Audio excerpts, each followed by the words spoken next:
Hare Krishna.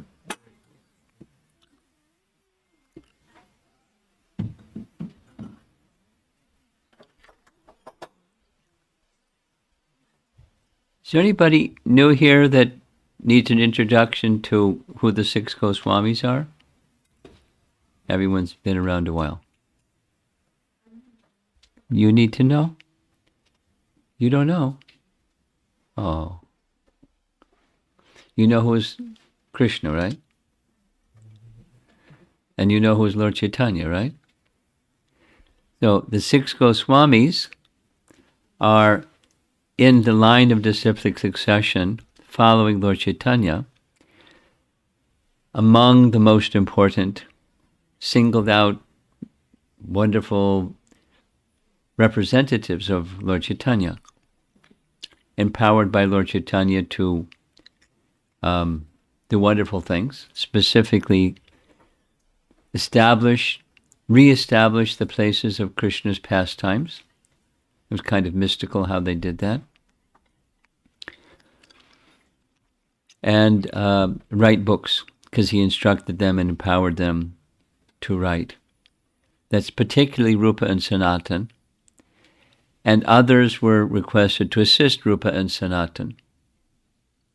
And so they did. They became the vessel that carried forward all of Lord Chaitanya's mercy and all of Lord Chaitanya's teachings, and wrote it down and distributed it widely. And we'll hear something about that tomorrow night, about the distribution of the writings of the Goswamis.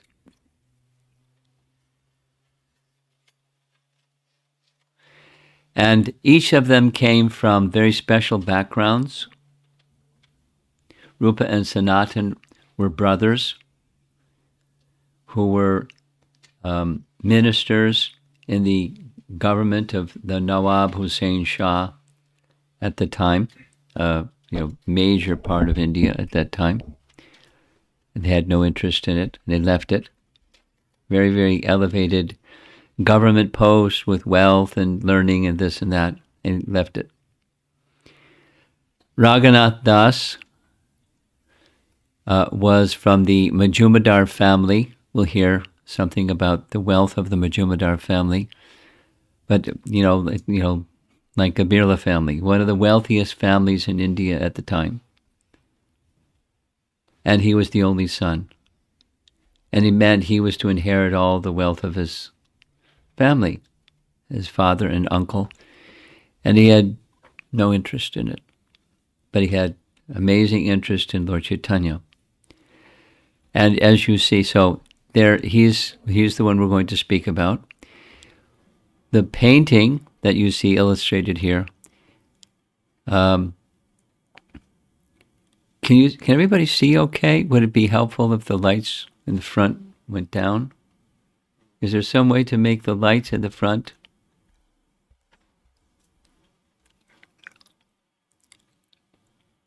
Wow, that's good.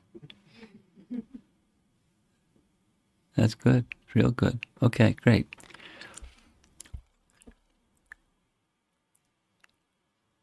He was from a super wealthy family, and yet he lived in a condition of, like, the personification of renunciation.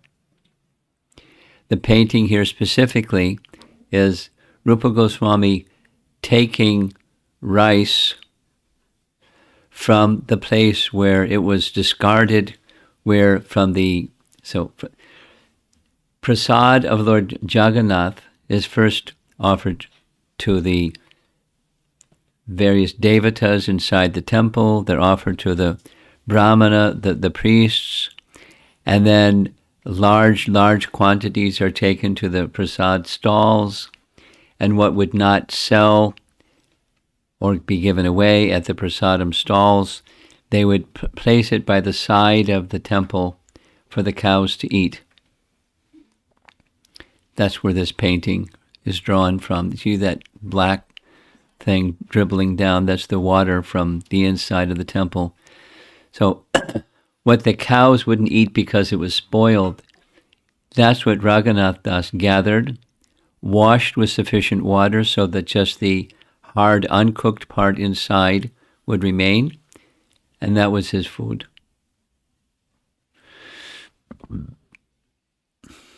There's a long story of how that came about. We'll hear some of it. But he's, very renounced. He was younger than the other Goswamis. He lived, as you see, a long life. He lived 92 years.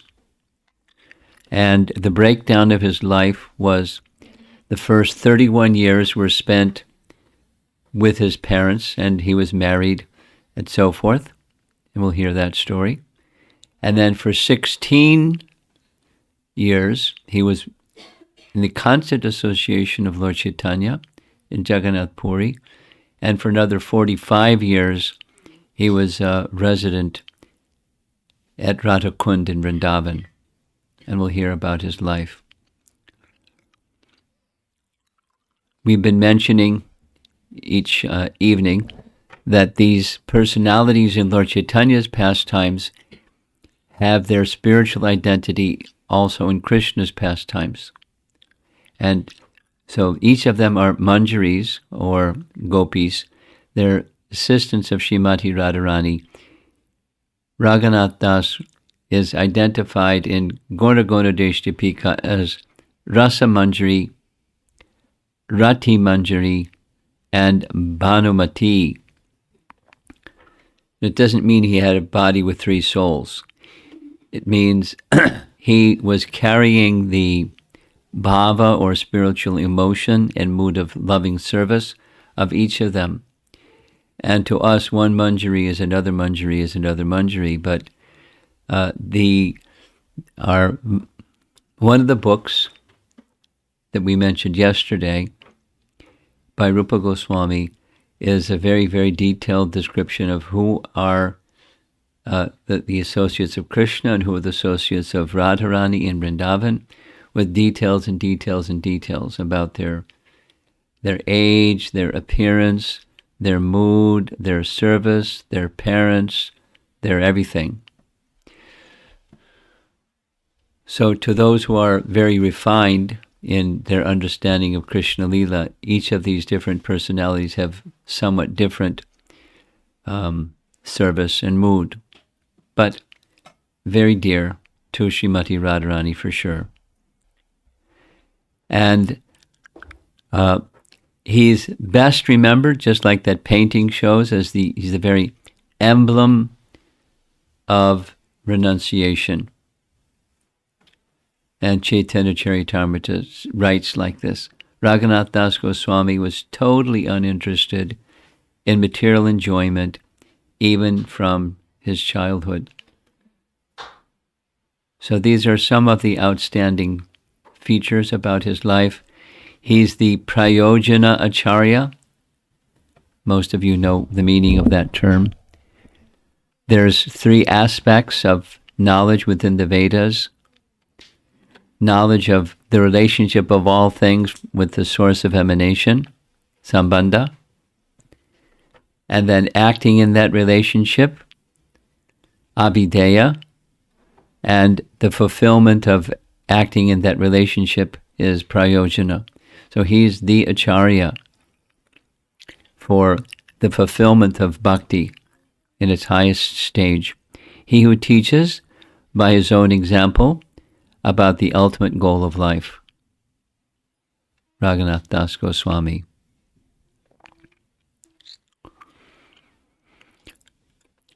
Just to give some examples of the depth of his Krishna consciousness, it was very common in Vrindavan that when the devotees who would write books, they would give them to others to review and to critique and to proofread and make comment on.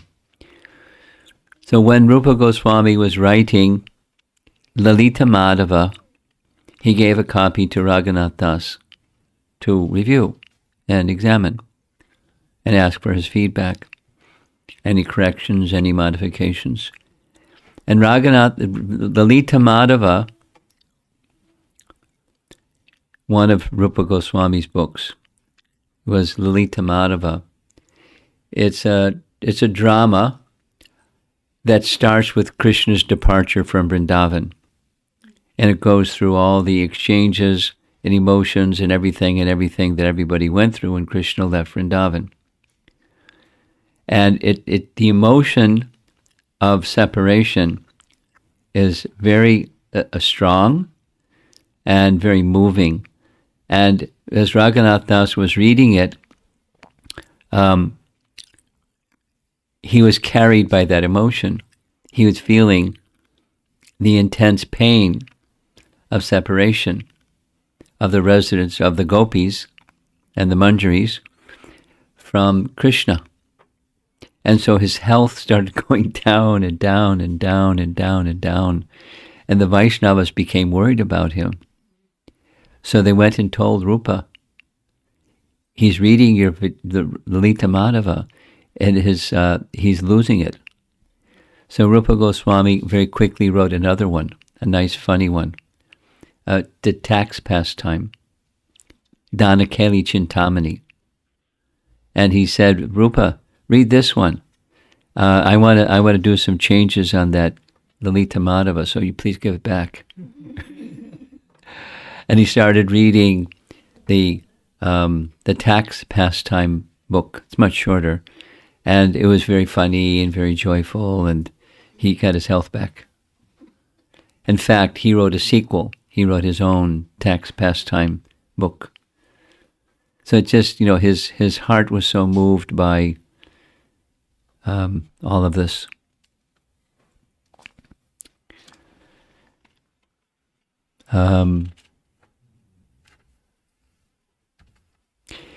There's another event in his life, because he was when he was living in Vrindavan, his food, what he consumed for maintaining his body, was every other day he'd eat something.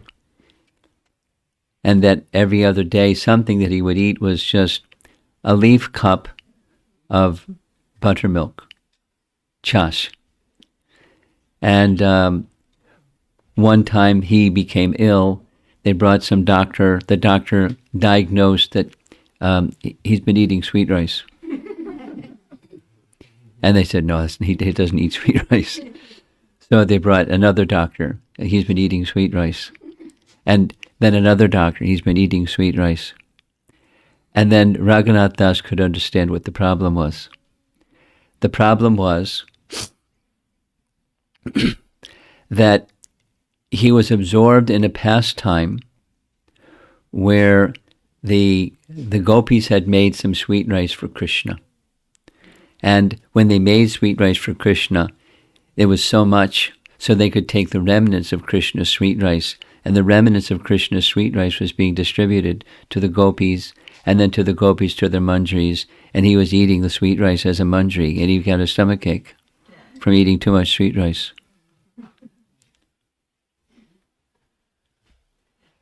You get the idea. He was on a spiritual platform.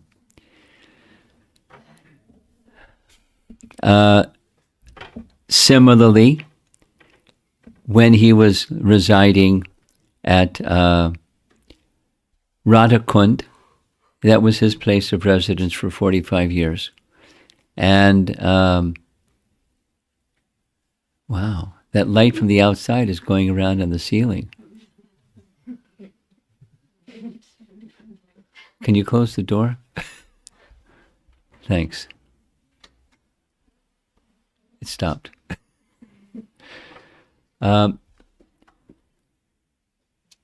Some 6 months ago, something like that, around the time of Govardhan Puja, we had a whole discussion on Govardhan Parikrama. It took 6 classes or something like that to cover the whole going around Govardhan and visiting all the places.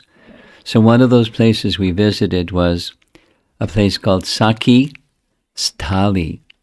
Sakhi Sthali is on the western side of Govardhan Hill, about midway, little above midway. It's above Govardhan town. And it's the place where Chandravali and her gopis stayed. Radharani and her gopi friends stayed around Varsana. Their villages are around Varsana. Chandravali's area is around Sakhi Sthali. And there's a certain tree that's unique to that area. It's called the Palasa tree, and it has very large leaves. So one of Raghunath Dasa Goswami's assistants, his name was Haridas, he gathered some leaves from Sakhi Sthali because the leaves were big, and he made a big leaf cup to give the buttermilk to Raghunath Das. Here's a little photograph of what a leaf cup looks like, most of you know. And when he started drinking the buttermilk, he was very amazed. These are very large leaves. Where'd you get? And Haridas said, I got them from the Palasa trees near Sakhi Sthali, and he didn't even get to finish his sentence. And Raghunath Das threw the leaf cup down because his mood is a follower of Radharani, and there's a transcendental competition between Radharani and Chandravali. Now someone asked, well, how can there be competition in the spiritual world? Chandravali is an expansion of Radharani. It enhances the love that Radha and Krishna have for each other by having a competitor gopi who is Radharani's expansion. But Radharani is a leftist gopi, and Chandravali is a rightist gopi, meaning she's very obedient and very submissive and never talks back and never says things like Radharani and her gopis say all the time.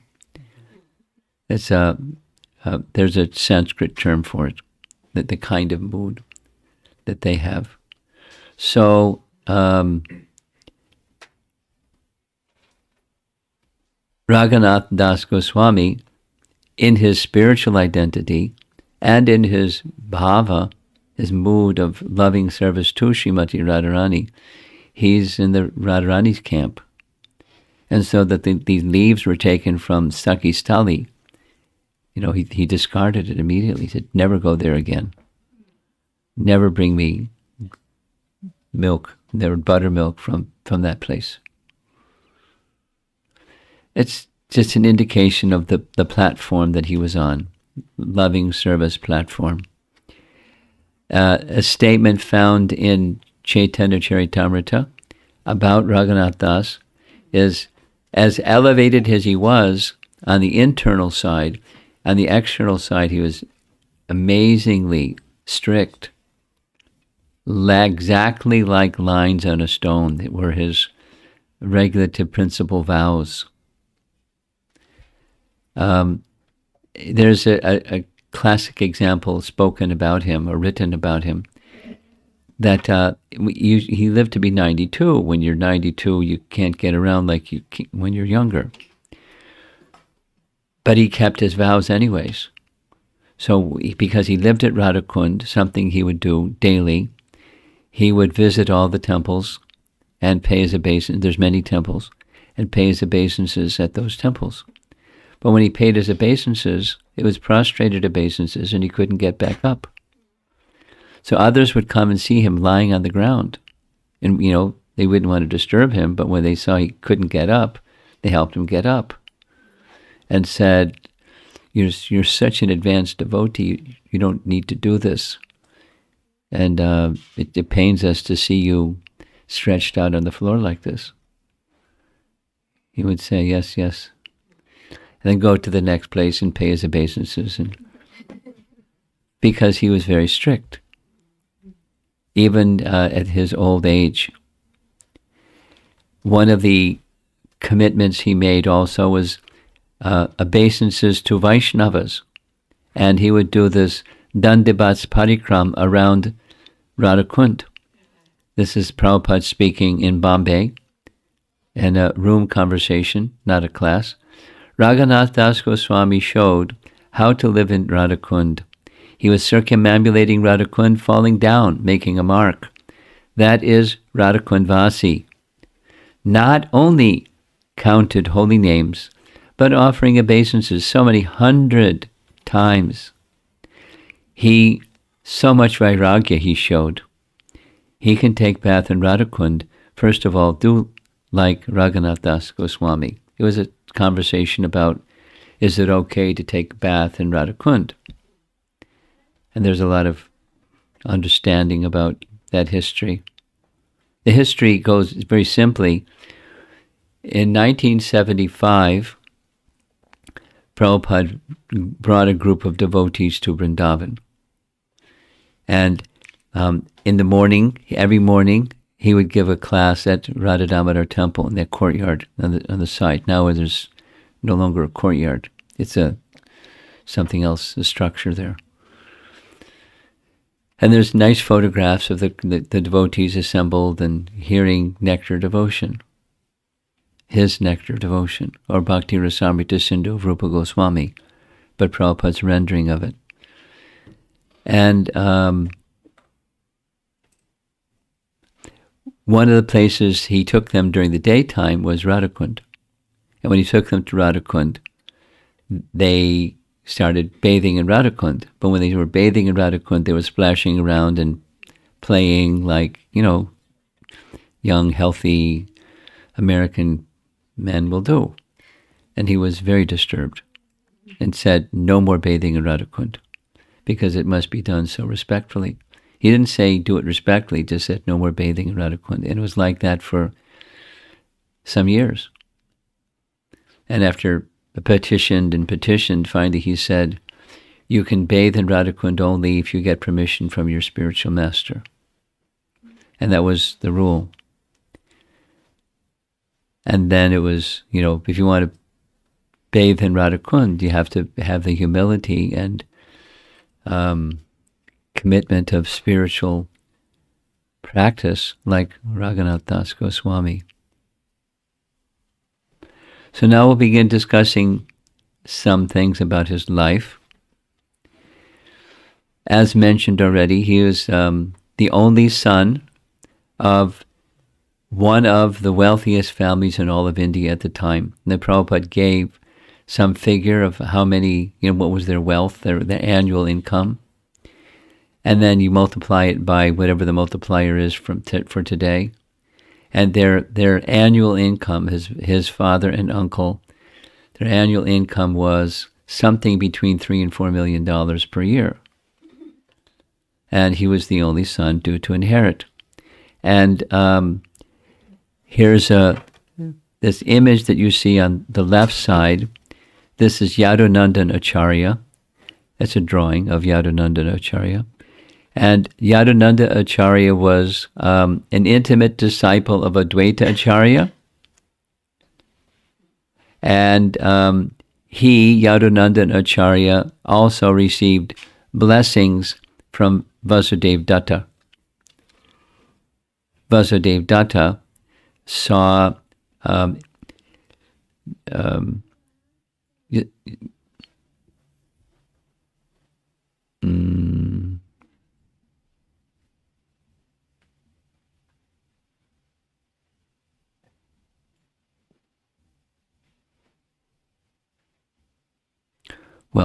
Vasudeva saw Krishna as his master.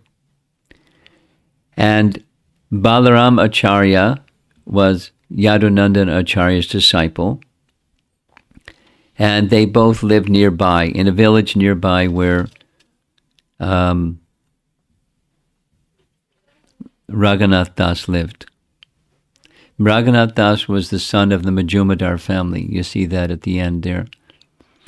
And the Majumdar family were very, very wealthy, and they had as a spiritual master Raghunatha Acharya, and their Balaram Acharya was his disciple. So they were very close to both of these very elevated persons. And one time, in the course of time, Haridas Thakur visited their place. And it's a whole other story, the life of Haridas Thakur, how that came to be. But he visited the place where Yadunandan Acharya and Balaram Acharya stayed. And so he was their guest. And while he was there as their guest, their son, or Raghunath Das, got a chance to meet Haridas. And he stayed for some time. There's some nice pastimes that occurred. But while Haridas Thakur was staying there, Raghunath Das was a recipient of Haridas Thakur's mercy. And it's understood that's where the seed of his devotional life began. The seed of his devotional life began by associating with Haridas. Because his father and uncle were very, very wealthy. The Majumdar family were vastly, vastly wealthy. And when he had the chance to be with Haridas Thakur showed his favor. And in course of time, so his spiritual life has begun by association with Haridas. At this time, Haridas was already a celebrated Vaishnav, chanting the holy name 300,000 times a day. He was very busy chanting the holy name. And that's how his spiritual life began. He then got the opportunity for association. This is Raghunath Das, for association with Chaitanya Mahaprabhu when Chaitanya Mahaprabhu took sannyas. Now, is there somebody here that, I'll say anyways. When Lord Chaitanya was young, he was married and living in Navadvip. When he was 24, Chaitanya Mahaprabhu decided to take sannyas. And after he took sannyas, his plan was to go to Vrindavan. But Lord Chaitanya was tricked. Instead of going to Vrindavan, Lord Nityananda sent him to Shantipur. And when Lord Chaitanya was in Shantipur, that's when Raghunath Das heard. So Raghunath Das was young. Chaitanya Mahaprabhu was 24. Gives you some idea of their difference of age. And he requested his parents, his father and his uncle, he wanted to go meet Lord Chaitanya. So he went. And when he went to Shantipur,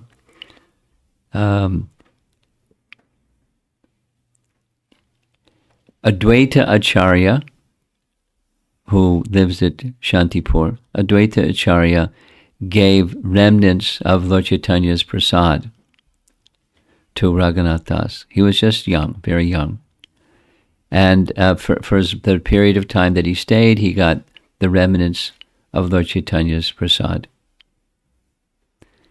Then what did Lord Chaitanya do? At the request of his mother, he went to Puri. He was planning to go to Vrindavan. His mother sent him to Puri. She said, please don't go so far away. So he consented on the order of his mother. So when Lord Chaitanya went to Puri, Raghunath Das had a lot of desire to be with Lord Chaitanya. He's just very young.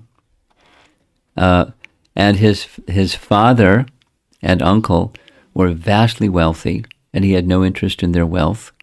They tried this and that and the other thing to get him attached to wealth.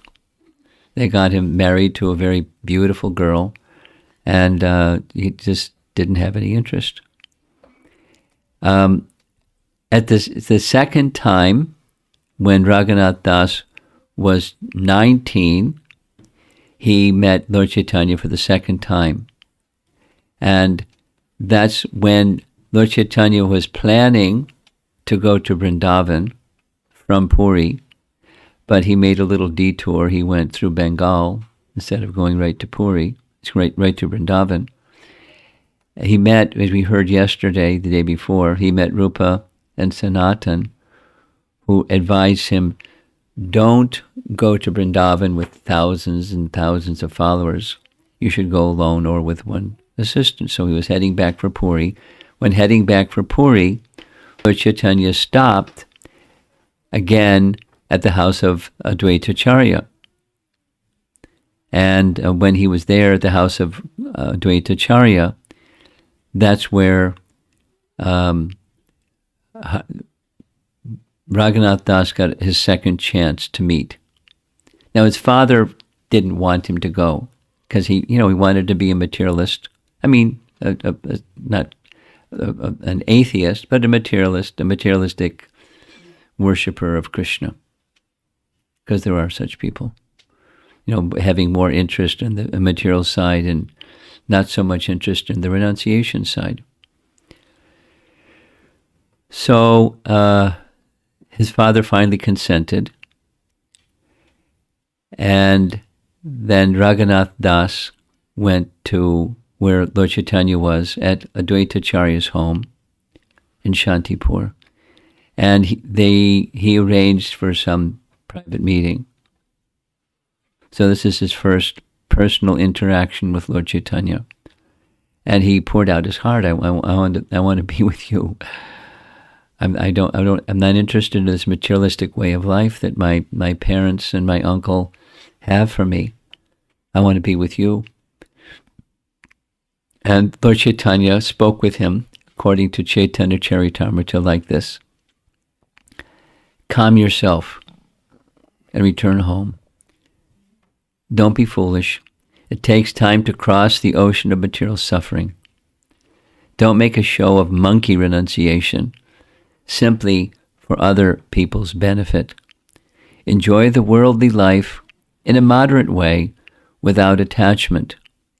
Be fixed on Krishna internally while externally dealing with the world in the appropriate fashion. It will not be long before Krishna delivers you. Because what Raghunath was doing was, after meeting Lord Chaitanya the first time, now this is the second time, he tried to run away. And his father had people go find him and bring him back, and find him and bring him back, and find him and bring him back. And he was like, this boy is too restless. And because he was the one to inherit their wealth and to do all the wealth. He was his wealth was, he was a collector of tax on behalf of the king. And the king, we heard about the king from the previous two evenings. Nawab Hussain Shah was the king, or the ruler. And the ruler, Nawab Hussain Shah, had people that would, on his behalf, on behalf of the ruler, the Nawab, he would have people collect taxes. And the taxes were collected from the landholders. So he's like an in-between man. There's the king, there's the tax collector on behalf of the king, and then there's the landholder. So the family that Raghunath Das was part of, they were landholders, but it belongs to the king. So the intermediary was to collect the taxes from the landholders and give it to the king and keep a percentage. But they were cutting him out. They gave the money directly to the king. So it goes something like this. Say, if you collect X, then you may keep 3/4 X, and the other 1/4 goes to the tax collector. That's the chaduri. And then the tax collector gives the money to the king, but the chaduri takes his percentage on behalf of the king. So they made an arrangement with the king that they just gave their money directly to the king, and they cut out the tax collector. I mean, the intermediary, chaduri. So it was a lot of money. It was like a lot of money. And so he was upset with the family. So this isn't what he actually looked like, but the Turkish Muslim chaduri, he was an intermediary between the landholders and the Shah. They didn't give money to him. They gave money directly to the king or the Shah, Nawab Hussain Shah. And so he was being cut out, and he didn't like it. So he went and complained to the Shah, and the Shah said, "Well, that's not right. You can punish them." So he came to have them arrested, put in jail. The father and uncle of Raghunath Das, but they weren't. They heard he was coming. They got out of town, and so instead, the chaduri arrested Raghunath Das and put him in jail. And every day he came to visit Raghunath Das and taunt him and cajole him and try to get the money. And there's Raghunath Das. I don't have the text, but Raghunath Das had a very clever way. He showed how he was materially smart. And he was materially smart by saying, "You are like my father, and they have my real father, but you're like my father because you're someone who I look up to, and so you're both my fathers." And sometimes brothers, they have disagreement, and one day they're disagreement, and the next day they're very happy. So I don't take this very seriously, this disagreement between you two. I'm sure there's some way this can be worked out. So please be very patient, and I'll see what I can do. Something like that. And he spoke.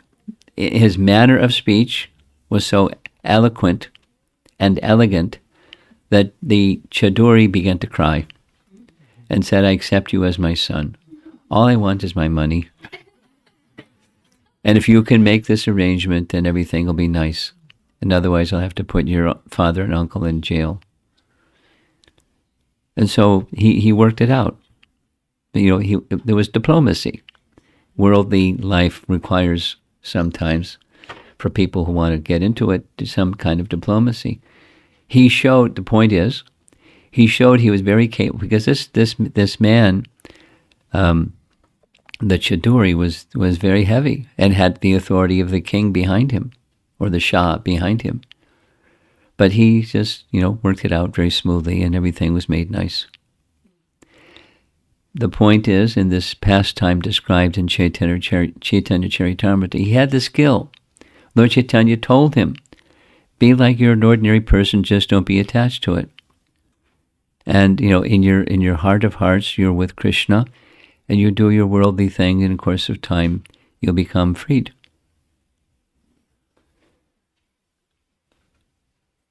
Some time passed, and Raghunath Das wanted to be with Lord Chaitanya. Now, by this time, Lord Chaitanya had gone to Vrindavan. He had returned back to Puri, and he wanted very much to be with Lord Chaitanya. Then he heard some good news. The good news is Lord Chaitanya had sent Lord Nityananda to travel through Bengal and engage people in chanting the holy name. So he heard that Lord Nityananda was at Panihati. Panihati is a place not far from Calcutta and along the bank of the Ganges, and he very, very, very much wanted to go. Now remember, he's behaving nicely, as if he's an attached person, but he's not. His father became a little relaxed. So yeah, you can go see Lord Nityananda. Fine. He's at Panihati. Fine. Here's 6 soldiers, and out. You can go. So when he went, he was very enthusiastic, understanding I can't achieve Lord Chaitanya's association on my own. I need mercy of one who's very dear to Lord Chaitanya. An important lesson in spiritual life. If you want the mercy of Lord Chaitanya, you need to get the mercy of one who is very dear to Lord Chaitanya. And then you've got the mercy of Lord Chaitanya. So he understood that. So he went to where Lord Nityananda was, and Lord Nityananda saw him. He had never seen him before, but he saw him in the audience, or the assembly of people, and he called him forward and spoke heavy. You're like a thief. You don't come near me, but simply try to run away. Now I've caught you. I shall punish you. I want you to feed all my followers chipped rice and yogurt, which is like, sponsor the Sunday feast kind of thing. So Lord Nityananda is funny, and he was saying it in a challenging way, but he was very happy. So he had some money, and he gathered some money from the people who were with him, and he made a big festival. It's a celebrated event. Maybe some of you know, in Atlanta they celebrate this event, the Panihati Festival. In fact, the Atlanta Temple is called New Panihati Dham. So around the same time of the year that this festival was held, and it was 2 kinds, chipped rice with condensed milk, chipped rice with yogurt, and he ordered more and more and more, and they made more and more, and people came from all over the place, and there were so many people, they couldn't all fit on the land. Some, they were half immersed in the water, and the person's distributing the 2 kinds of chipped rice with yogurt, chipped rice with condensed milk. Lord Chaitanya came and personally took from this prasad that was being distributed to everyone. And you see the painting, it's Lord Nityananda was feeding Lord Chaitanya was feeding Lord Nityananda. They got everybody engaged in dancing, and it was a big festival, and Raghunath Das was the sponsor. So he was so happy. And he came later, before Lord Chaitanya and Nityananda, and made his petition. There you see in the background, there's the Ganges and the crowds of people around the side of the Ganges after the festival was over, appealing. Now he's appealing, you see in the painting, is Lord Chaitanya, and the pine that he's making this appeal, Lord Chaitanya isn't there. It's just Lord Nityananda. And here's his words. I'm the lowest of men, the most sinful, fallen, and condemned. Nevertheless, I desire to attain the shelter at the lotus feet of Sri Chaitanya Mahaprabhu. Like a dwarf who wants to catch the moon, I have tried my best many times, but I have never been successful. No one can attain the shelter of Sri Chaitanya Mahaprabhu without your mercy. Although I am unfit and greatly afraid to submit this plea, please be especially merciful toward me by granting me shelter at the lotus feet of Sri Chaitanya Mahaprabhu. So what did Lord Nityananda do? He put his foot on his head and glorified Raghunath Das.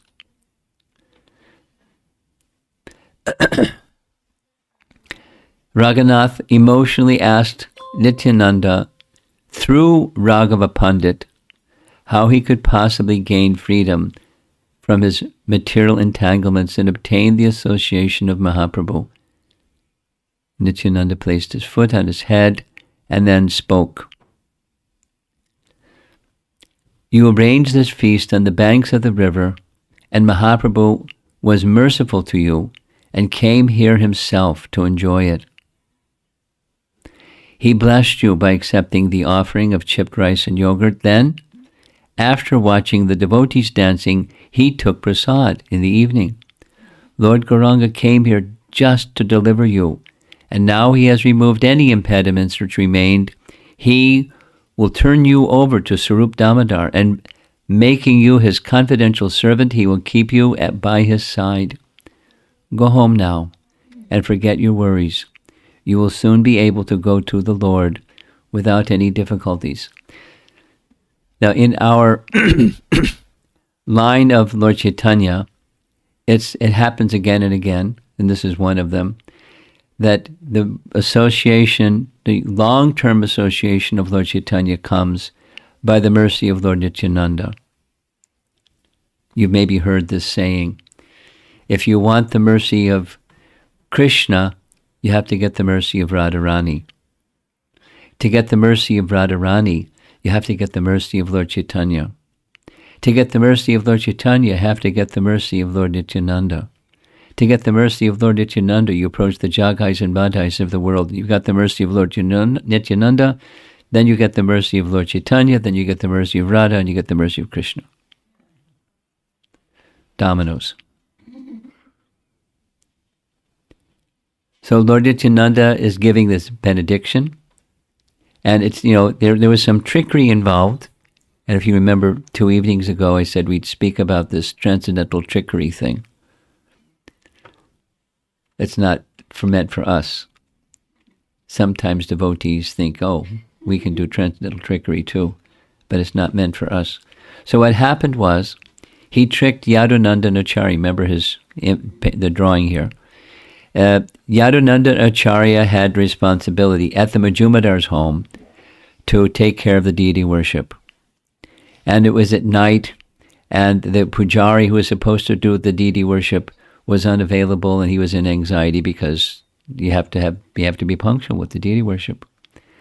And so he, Yadunandan Acharya, was with Raghunath Das, young Raghunath, and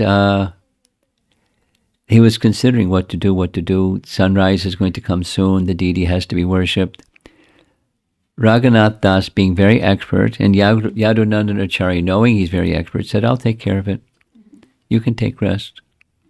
Everything will be all right. And so Yadunandan Acharya went to take rest. And Raghunath Das thought, this is it. Now I have my chance. It's the dead of night, no one's around. And we don't know what happened with the deity worship. We'll assume something happened. But even with the worship of the deity, he just left in the middle of the night and traveled for some number of days, 12 days, something like that, to get from where he was to Puri. And he finally reached Jagannath Puri. We'll hear a little bit about when he reached Jagannath Puri. But I want to spend some time on this transcendental trickery thing. So you see at the bottom, there's the word Vaishya. And Prabhupada writes about Vaishyas being tricky. Right in Bhagavad Gita. The Vaishyas may say, Sir, for you I make no profit. When you know they can't survive without making profit. And when Prabhupada describing this principle, I remember this very clearly, he said, it's just like somebody may be selling a product, you rub this salve on your head and it makes your hair grow if you're bald. It doesn't make your hair grow. But it's, what Vaishyas may say to get people to, purchase their product. So Vaishyas do things like that. So that's a kind of trickery. That's part of their trade. Then there's Brahmanas that will never do that. They'll always speak the truth, whatever the consequence of speaking the truth is. That's how Prabhupada described the truthfulness of a Brahmana. And then there's a Vaishnava. The Vaishnava places not just the principle of truth, they place the service of Krishna as the topmost thing. Whatever is like, for example, Krishna asking Yudhisthira to say Ashvatthama is dead for a purpose. So he was unwilling to do that. But then he did it under the order of Krishna. And then there's the Shuddha Bhaktas, the perfected souls.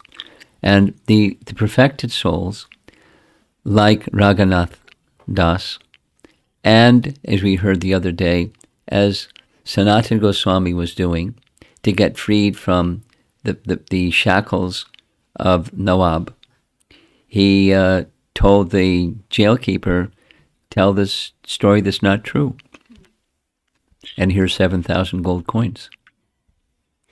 So it's transcendental trickery. And if you're a Sanatana Goswami, if you're Raghunath Dasa Goswami, and you're a perfected Shuddha Bhakta, or an eternal associate of Krishna, you can do like that. The eternal associates of Krishna in Braja would say things that weren't true sometimes. Right? We'll give some examples. Even in more modern times, here's one of the Alvars. Some of you know about this Alvar. Tirumangai. Tirumangai Alvar restored the temple of Ranganath, because when he was traveling with some disciples, he came to the Ranganath Temple and saw that it was in very serious disrepair. So he thought, let us go door to door to the pious people in the area and request them to give something, especially the wealthy ones, and they could very quickly have enough funds to restore the temple. So it's nice. But when he went out and about, they weren't prepared to give anything. And so he made a course change, and the course change was his assistants became robbers. And they're robbers because they were mystics. They had mystic powers that helped them do their robbering. And here's the names. Tarka Chudamani. Tarka Chudamani. He would engage materialistic people in argument, Tarka. And while he was doing that, his second disciple, Dwara Un Mochaka, he then opened the door of their treasury house while they're engaged in arguments with the other one. And Chaya Graha made everyone motionless just by stepping on their chaya, by their shadow. They couldn't go anywhere, even if they wanted to. And Jalopi Chara, he entered the palaces that were surrounded by deep moats and plundered all the wealth. So he had 4 assistants, and they gathered up enough money, and they restored the temple. Now, we normally don't do things like that, and we don't do things like that. But, perfected souls may do things like that. Here's a little detail. Chaya Graha. Whoever was touched by his shadow became immobile. The other one could walk on water. So they ended up building the Ranganath Temple. There's the 4 gates and the 4 directions, etc. Here's some of the construction. Very, very magnificent. Here's some of the carvings along the side of the temples. See how small the man is compared to the carving. So all of this must have cost a lot of money and a lot of time and a lot of work. And Tirumangai oversaw the whole thing. When, the means to do it wasn't coming from just, asking for donations. And so they did it this other way.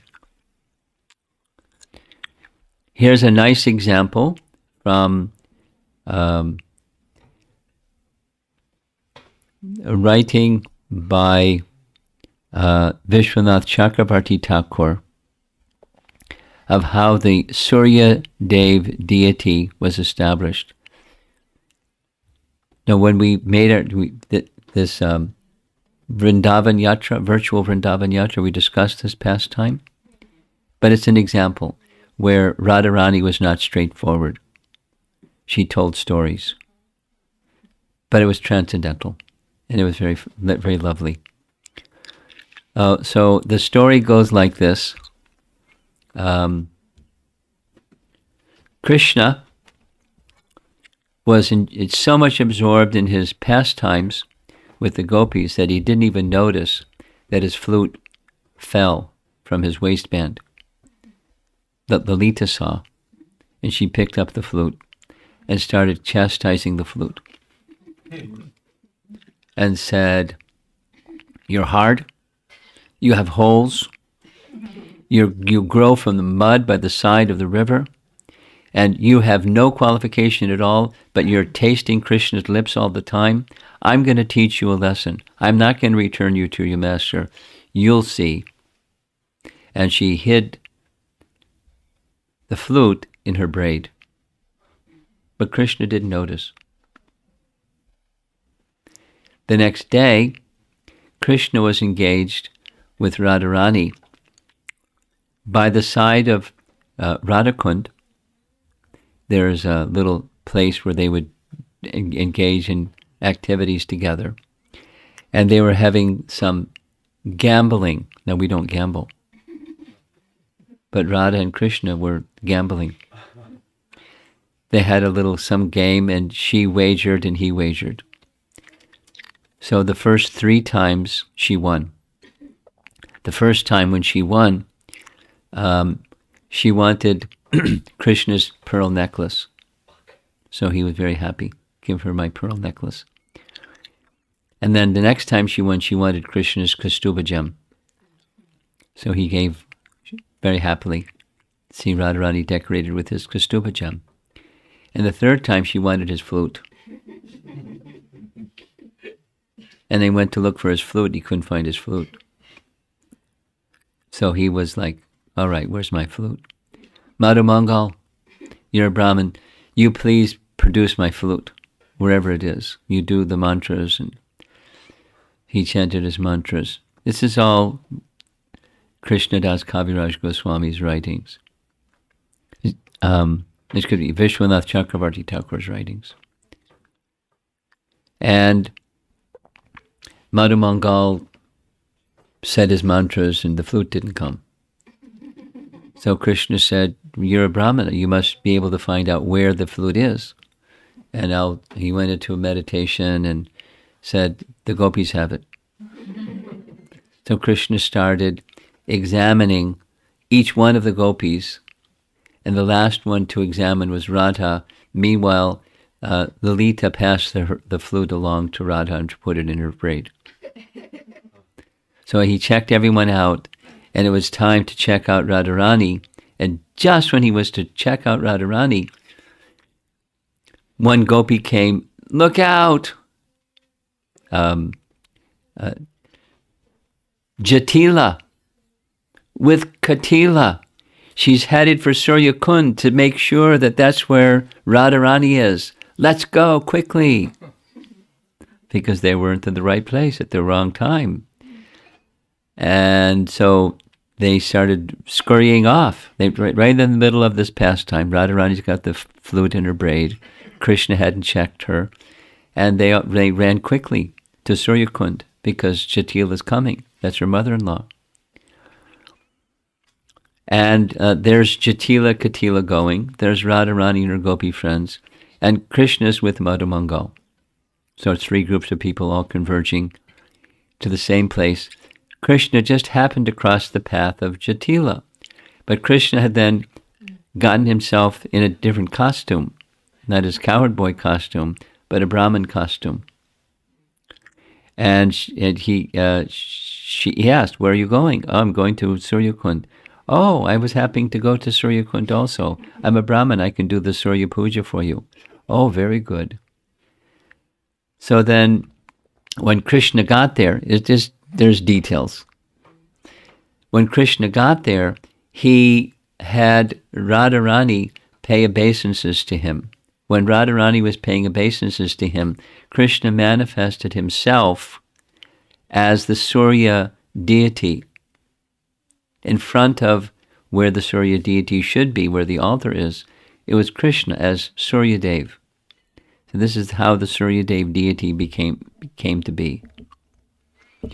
And then so there was a whole thing going on with the mantras that were spoken this way, but they have a second meeting, and it's just appreciation of Radharani was the second meeting. And Jatila said, "I'd never heard those mantras before." And Madhu Mangal said, What do you know about mantras? You're just a village lady and, be quiet.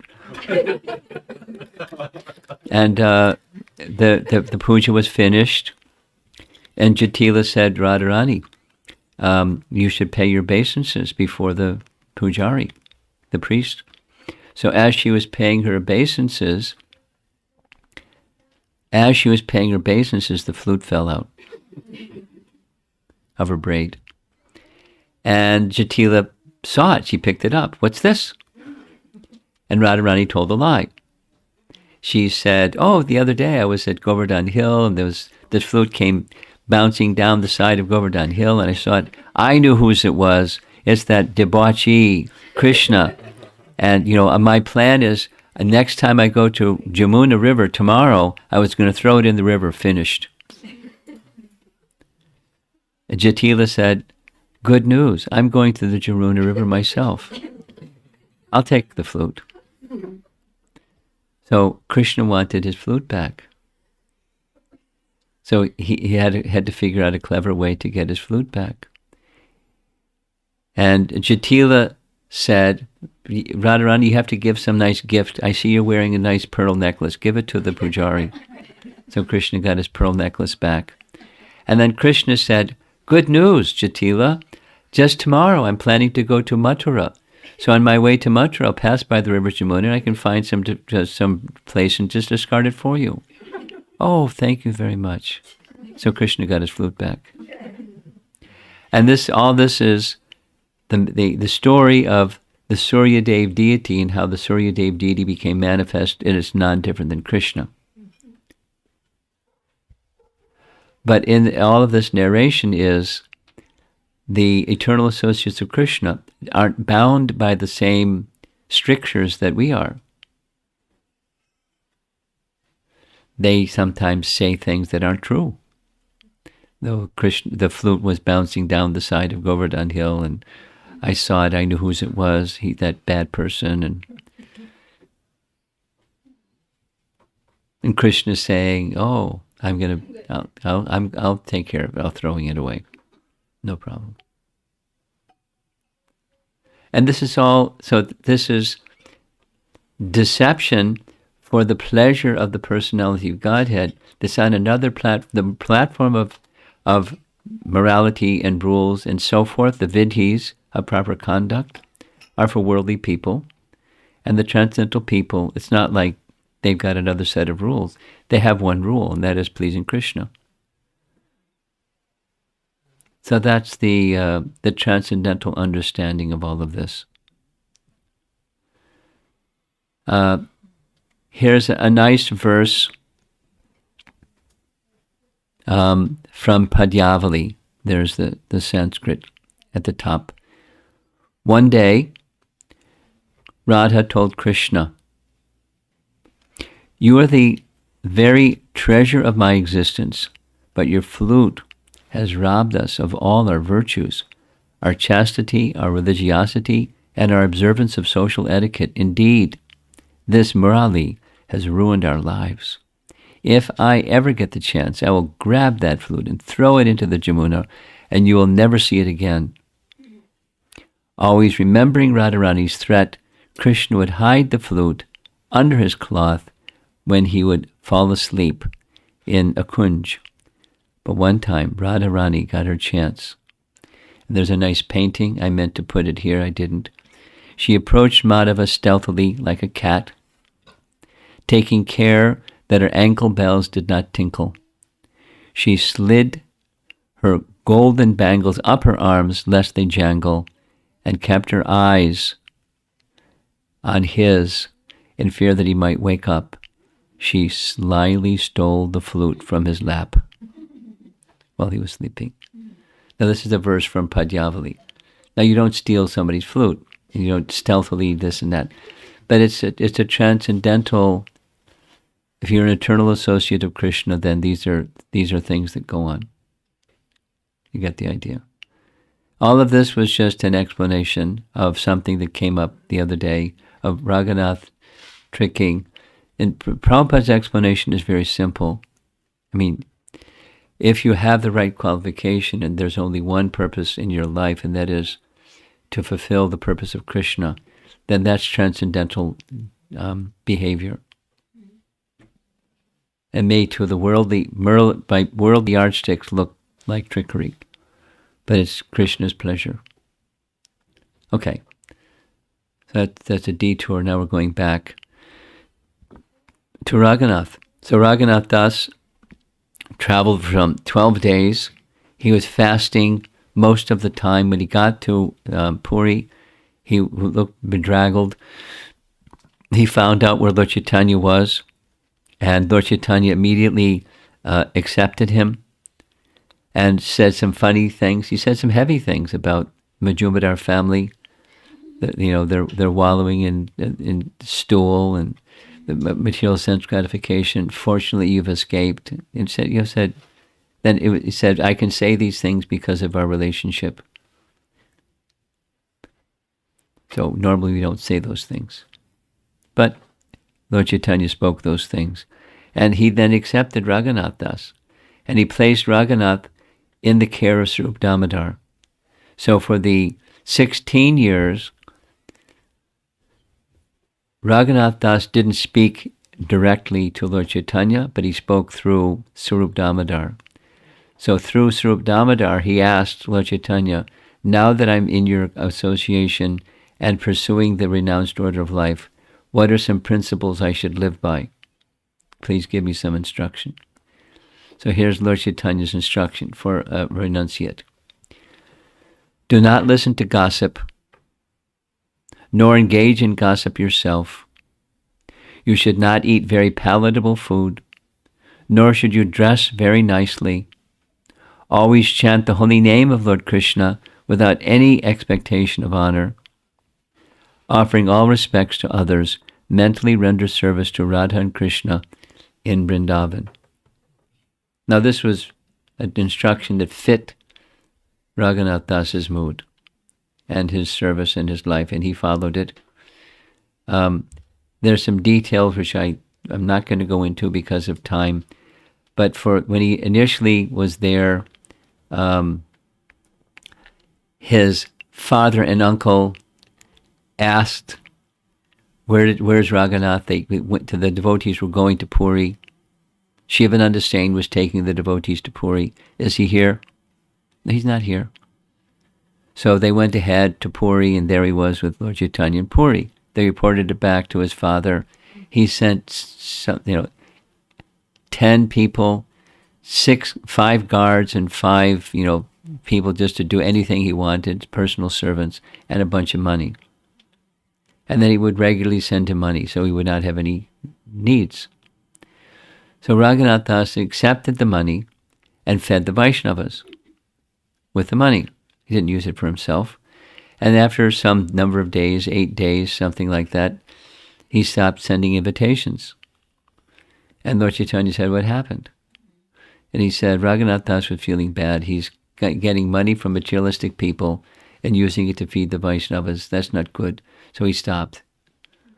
So how's he eating? Then he's standing at the gate of the temple, the Jagannath Temple, and the pujaris, when they come, they are carrying some Jagannath Prasad, and they would sometimes give to some of the people. That's how he's accepting his food. He's, super wealthy person standing at the gate of Jagannath Temple. Then Lord Chaitanya said, I don't see him there anymore. What's he doing?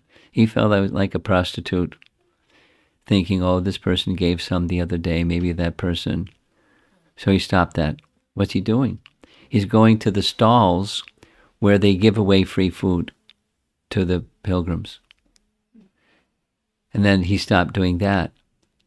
And decided instead to go by the side where the what was discarded that even the cows wouldn't eat. He was like, he's extreme. Very, very extreme in his mood of renunciation. And after some time, there was a devotee who lived in Puri, and Shankarananda Saraswati was a resident of Puri. He made a visit to Vrindavan. When he came back from Vrindavan, he brought these 2 things as a gift for Lord Chaitanya, a shalagram shila, Govardhan shila, and a string of gunja berries. Gunja berries are berries that uniquely grow in Vrindavan, and they're worshipped along with the Govardhan shila. So you see that little indented part of the shila? That's Lord Chaitanya rubbing the shila with his thumb. For 3 years. The description is there, but he would place it on his heart, place it on his eyes, cry profusely, and, day and night, rub the Govardhan shila. He was accepting this as Krishna. After 3 years of that kind of worship, he gave both items to Raghunath, who understood that its significance was he was giving him residence at Govardhan. I don't know if I would understand like that, but that's what he understood. And after Lord Chaitanya's departure, he was shattered, and so he went to Vrindavan to take darshan of Govardhan Hill, because he had been there before.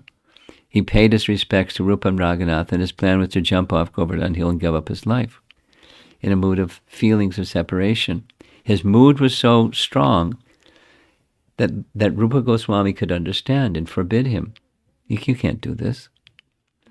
You've been with Lord Chaitanya for these 16 years, and we've been up here in Vrindavan. So you can't do that. You have to tell us all of what your experience was. So every day, you sit under this tree at Radhakund, and you narrate the pastimes and the understanding, the meaning behind those pastimes, every day for 3 hours. So he did that for 45 years, every day. And one of the persons in the audience was Krishnadas, who wrote what he heard from Raghunath Das. And the photograph that you see is Radhakund around the time of the British occupancy. What it looks like today doesn't look like this. What it looked like when it was Raghunath Das's life, it was that one text says it was something like 20 meters by 8 meters wide. It wasn't big. It was just, a little pond or something. But he had a desire, Raghunath Das. It was a spiritual desire. His spiritual desire is one day pilgrims should come here and appreciate. So it was just a desire. And so that desire was fulfilled by Super Soul. Super Soul in the heart of a wealthy merchant from Calcutta who had a plan. With his wealth, he was going to make a pilgrimage to Badrik Ashram and build a temple. As he began his journey, he had a dream, and something told him, doesn't say who told him, Krishna told him, take this wealth and go to Vrindavan, find Raghunath, and build Radhakund with that wealth. So that's what he did. He found Raghunath.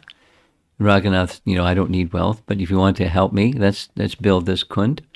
So both Radhakund and Shyamakund were built. And this is what it looked like, at least during the British time when there was photography.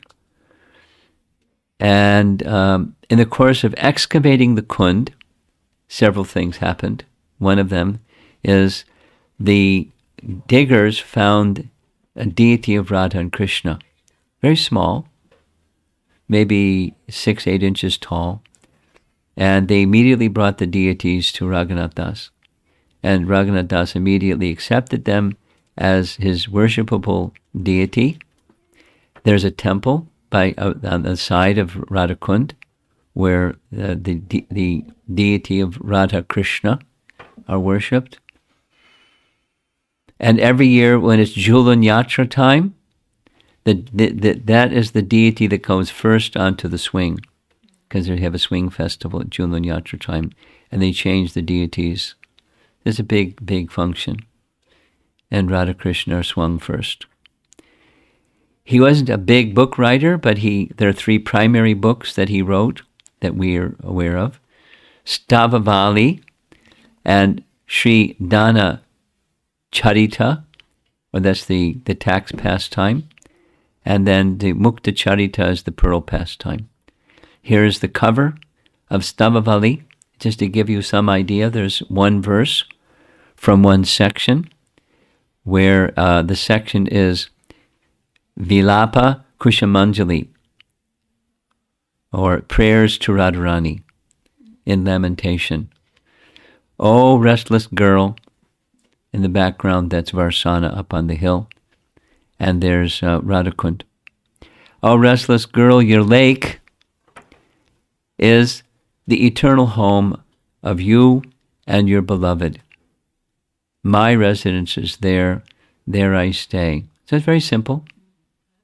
But it's his meditation on Radharani and Radhakund and his life absorption.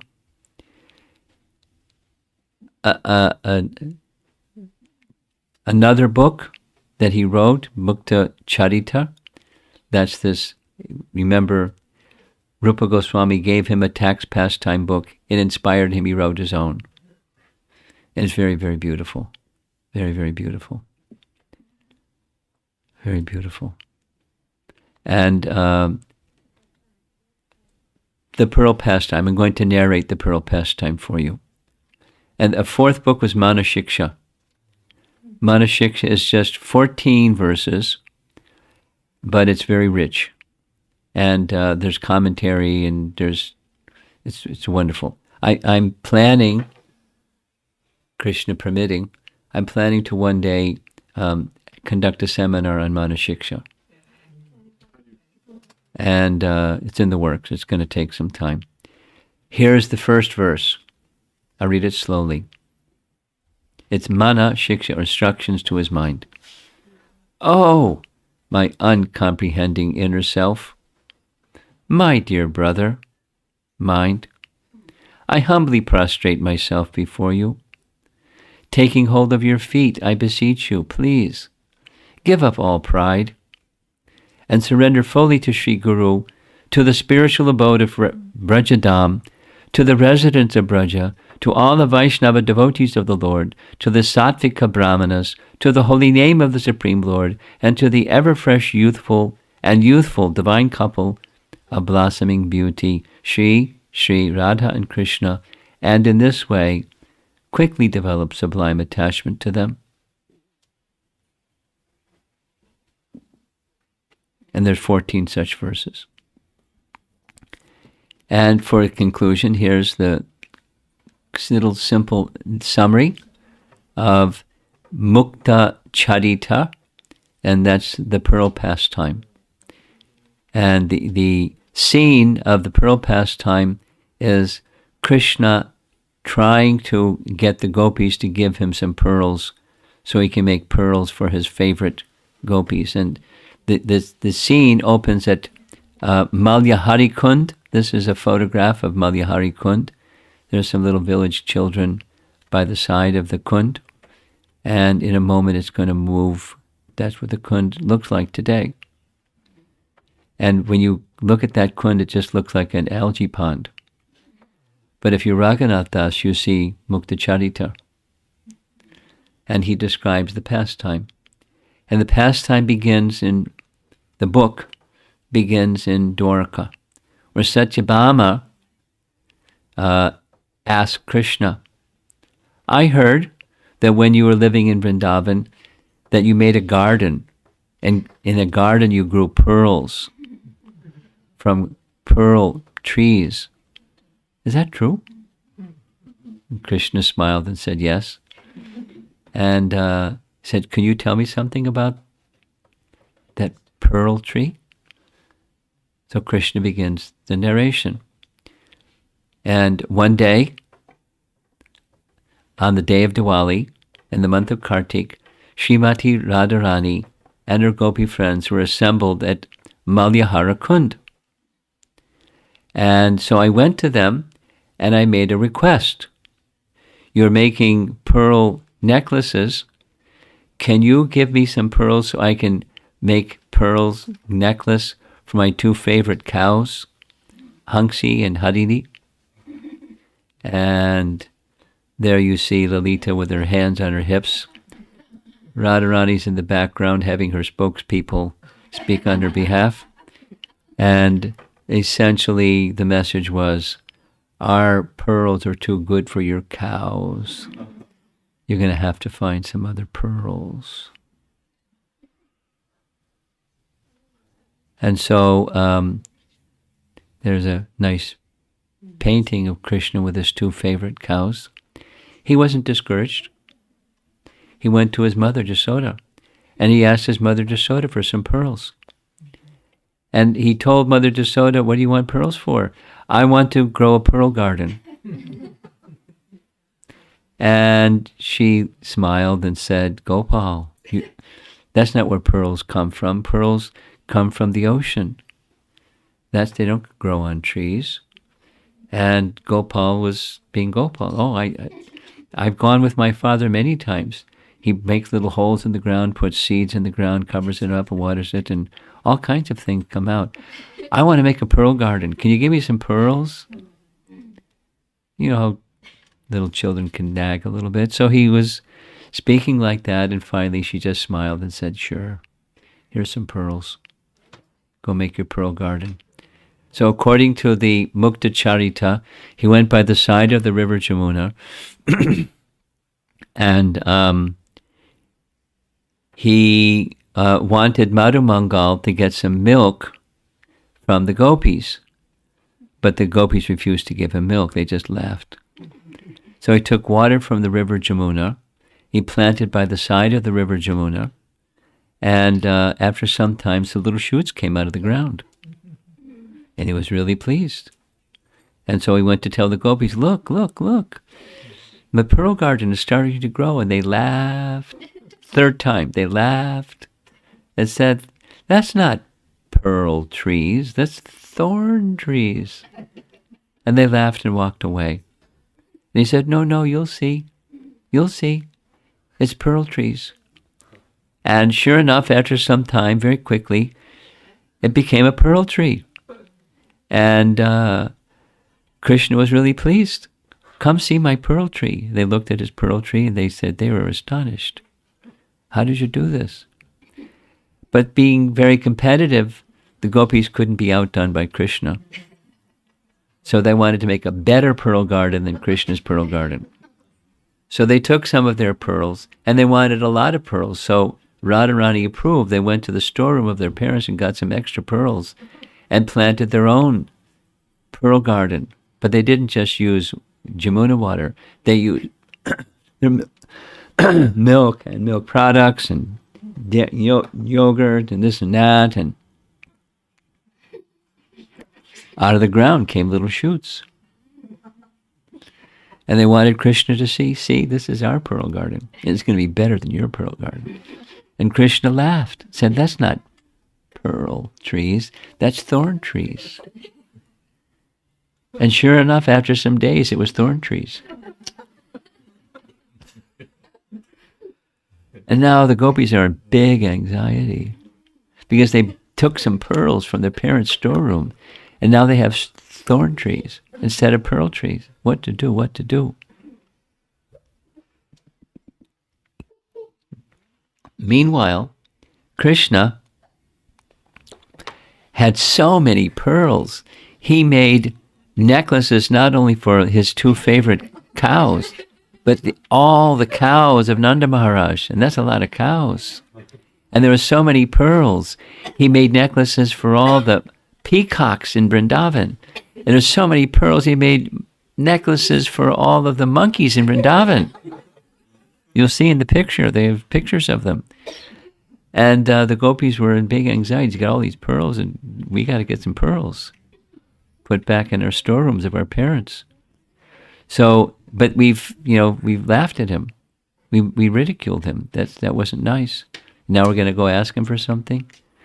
So, according to Mukta Charita, there were two special gopis that were selected, Chandramukhi and Kanchana Mala. They were the best of the Vaishya bargainers. So a big part of the book is the talk back and forth between, they had all their gold ornaments and necklaces and rings and things, and they were offering some for him as pearls. Vaishya talk, back and forth. And Krishna was refusing. do you know how valuable these pearls are? Look at how big they are. And they're even fragrant. And, whatever you have in all that whole box of gold, it's not worth even one of these pearls. They became very sad. So he said, I'll tell you what. I'll give you a broken pearl. Gave them a broken pearl. Meanwhile, Radharani was hiding, hearing this exchange going back and forth. And she was really sad. So Krishna started to understand their sadness, and he took compassion. He said, you know what? I'm going to make a pearl necklace for Radharani. So he made a pearl necklace for Radharani personally. And he liked the pearl necklace so much, he said, let's put it in a golden box and engrave her name on the box. Wouldn't that be nice? And then she has her special gopi friends. Let's make one for each of her special gopi friends. And so they came and brought necklaces for each of the gopi friends. And the gopis were really pleased. And so what they decided is, let us reciprocate with Krishna. And so they decided to have a big feast for all the gopas and a special feast for Krishna. Here's a nice painting. They're even feeding the pearls to the swans, and Krishna's offering his nice necklace to Radharani, and the story ends with a big feast for Krishna and the gopas. Mukta Charita by Raghunath Dasa Goswami at Malyahara Kund, right by the side of Radha Kund, that little simple place. Here's the samadhi of Raghunath Das. He lived to be 92, and he stayed here and did much of his chanting. This is the place where he did his chanting, his bhajan kutir. On the back side, you see this painting. We'll tell the story of that painting very briefly. This is a close-up of his sitting place with the painting in the background. And this is his samadhi. Another copy of the painting in front of his samadhi, as well as up on the wall up there. And here's a close-up of the painting. The painting has two pastimes in one painting. One, on the right side of our right side, is some lions. They came by the side of Radhakund because it was a jungle at that time, and they were drinking water, and Raghunath was so absorbed he didn't even notice. And they didn't bother him, and they drank their water, and they left. But standing behind on the left side, that was Sanatana Goswami, who saw the whole thing and said, this isn't very good. You're so renounced, but you could have been in great difficulty. Why don't you build a bhajan kutir? And so you don't have to be in danger like this. And, Raghunath said he would, and he didn't. So later, this second pastime shows Radharani extending her shawl or upper garment, because it was in the heat of the midday sun. His body was baking, as you can see, and showing compassion to Raghunath Das, she shaded him so he was in the shade, while from her body perspiration is coming like rivers into Radhakund.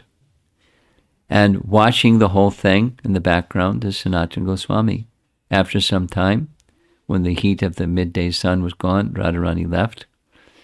And again, Sanatana Goswami scolded him, saying, look what you're doing. You're such a renounced person. Radharani has to serve you. This isn't right. And so he agreed. They built him a bhajan kutir, which is very near to a place that we saw the other day, first evening, Manasa Pavangat. And this is the last slide, another painting of the same thing. The midday sun, Radharani shielding Raghunath Das from the heat of the sun. So he lived till he was 92. His place of samadhi is in the same compound as the Gopinath Temple. And from the time of his departure, it's when they started 24-hour kirtan in his honor. And it continues to this day. And it was that 24-hour kirtan that inspired Indra to have 24-hour kirtan at Krishna Balaram Mandir, which is continuing until this day. So Raghunath Das ki jai. Now, it's a little late, but it's Saturday night. I guess it's okay. So let's see if there's some discussion. Tomorrow evening will be much shorter. It's going to be at the temple. It won't be so long. Jiva Goswami is a lot to say, but it's a shorter presentation. See, these personalities are so elevated, so intimately connected with Krishna, like otherworldly.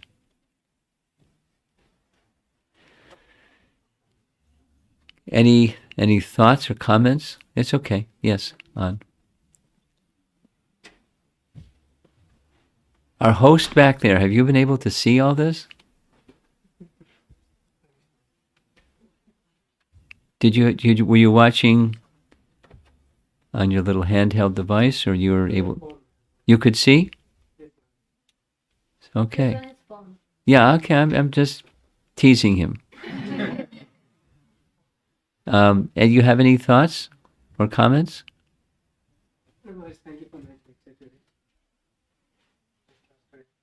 That's it. Anything on the Raghunath Das or what we heard? I'm picking on you. It's okay? Okay. Nothing. Okay.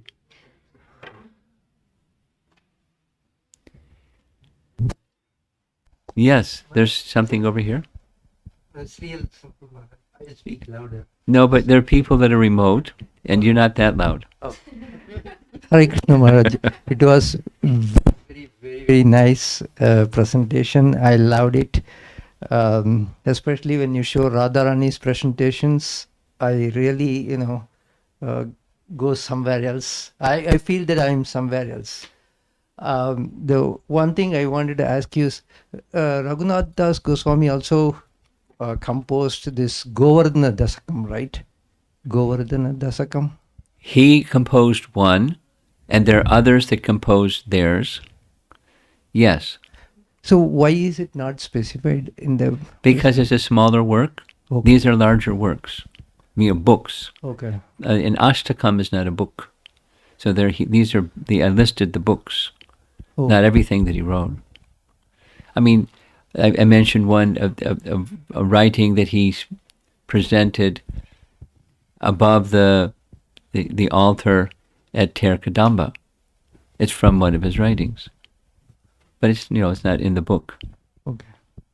Just okay. Wanted to know. Yeah, sure. Thank you. There's probably a Namastaka, not just a Govardhana Astaka.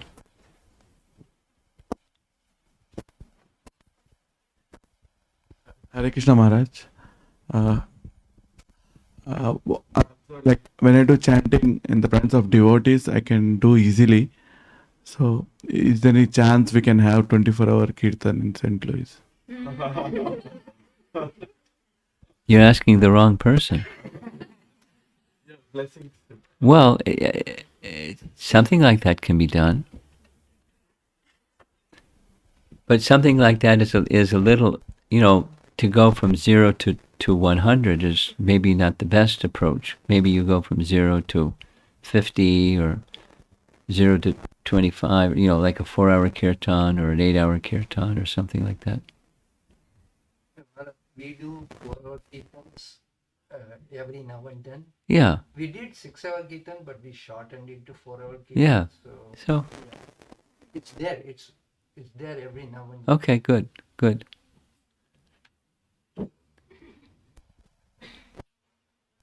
There was a period of time when 24-hour kirtan was a fad.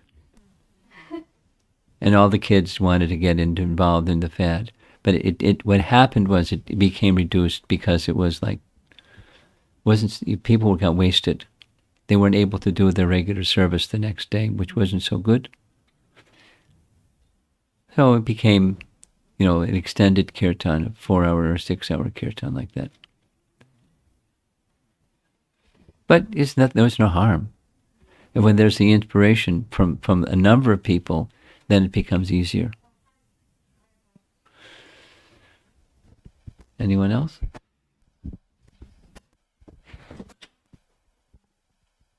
Hare Krishna, Maharaj. Maharaj, I have 2 questions. The first one is, you mentioned about the Priona Acharya. Mm-hmm. Yes, I did. So I was just going to, just a clarification, is it just his teachings or examples? Can you explain? Both. Primarily his example. Acharya means one who teaches by example. It was primarily his example. Fully absorbed in that highest stage. It's not to say the others were not, but he was particularly appreciated for his absorption in the prayojana stage of bhakti. Okay? Thank you, Maharaj. The other question is, he authored few books on the tax pastime and the Pearl Pastime.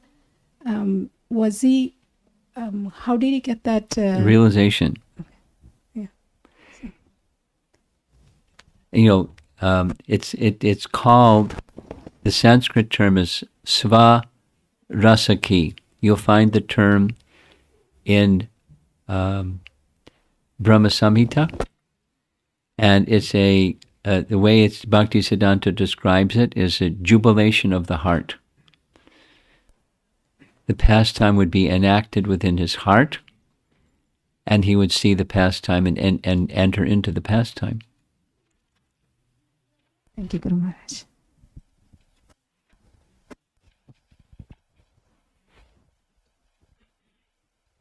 Krishna Guru Maharaj. Just I have a comment about today's class. I see it like in 3 parts of it.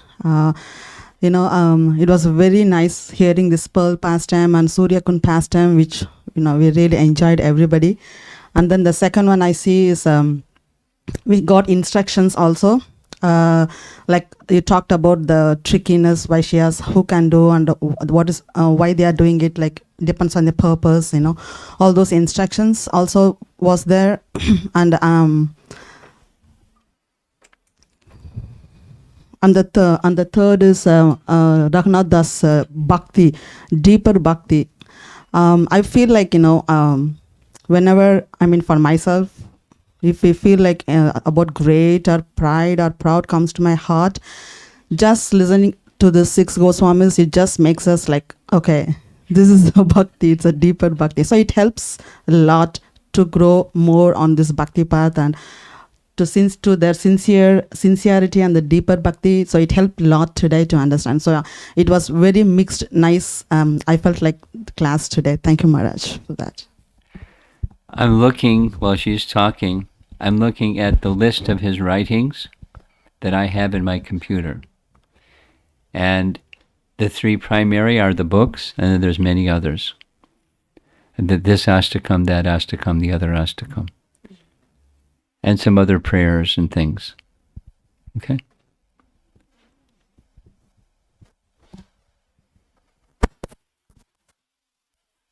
Hare Krishna Maharaj.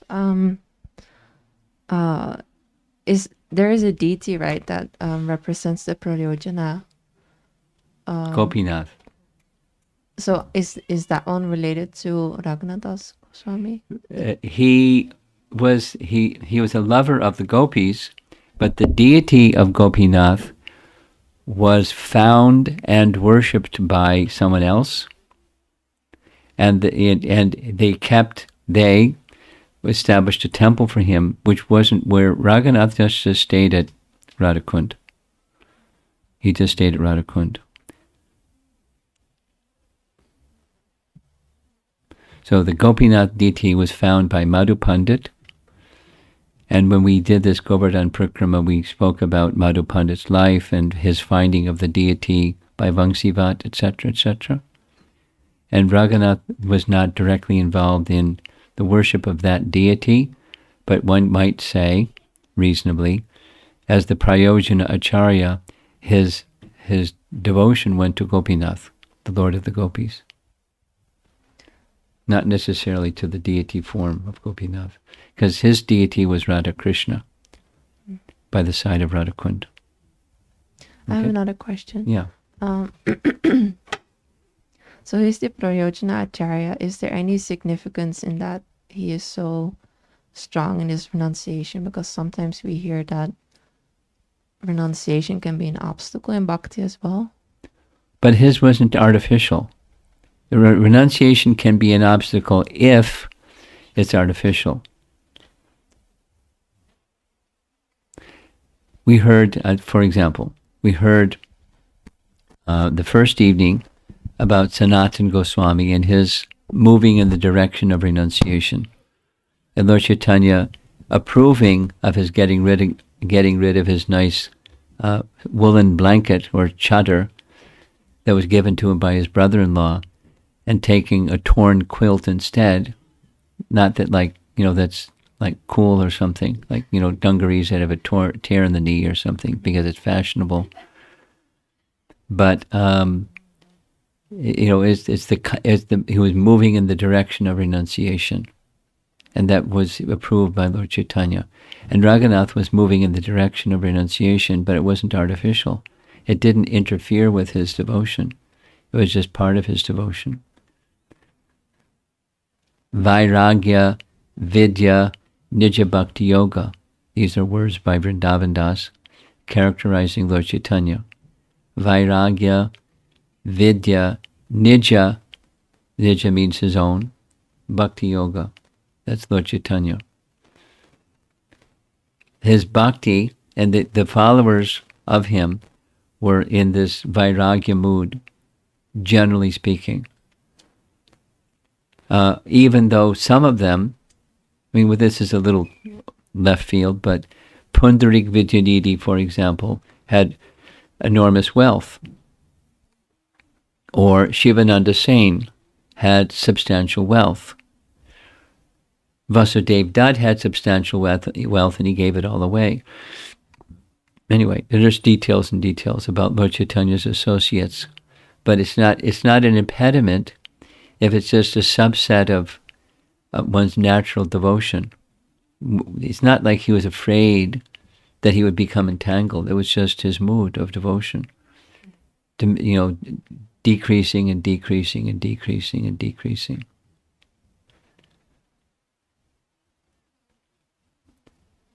I heard one lecture. I didn't hear it again a second time, but I'm sure I could, I heard it. I know I heard it. Prabhupada was saying, because he ate so little, naturally his body was very thin. And he said even his body would sometimes tremble because he was so thin. But what sustained his life was his spiritual energy, his spiritual strength. So he was actually strong, although his body was very weak and thin. But it wasn't artificial or false renunciation. It wasn't trying, it was spontaneous. Yeah.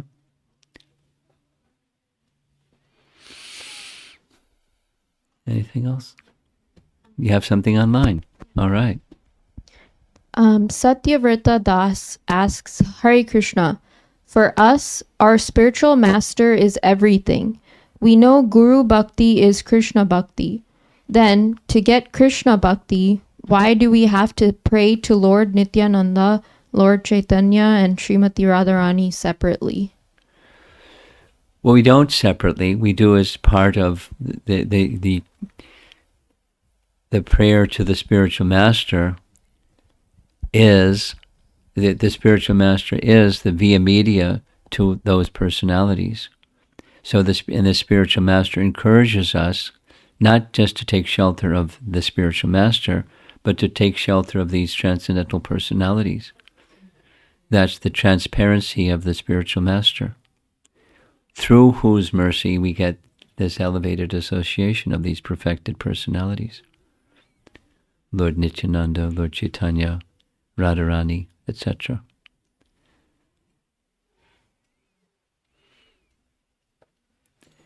Okay. You have a small question. Just I was wondering, all the six Goswamis, they were like so deeply devoted. So their mood, their behavior, everything is totally strong and deeper. So they won't be able to mix with the normal people, right? So Oh they no, would be. that's not true. That's not true. They weren't attracted, but they weren't averse. So they would be living separately, not connecting with the regular. You're asking the same question, and I'll give the same answer. They did interact, but they didn't. There wasn't an intimacy in their interactions. They were living in Vrindavan, and what mundane people want to be in Vrindavan? Mundane people don't want to be in Vrindavan, but sometimes some mundane people came, like the debating pundit that was traveling, and he was cordial to the debating pundit that was traveling.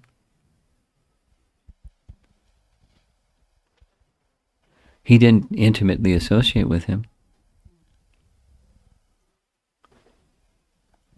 Thank you, Maharaj.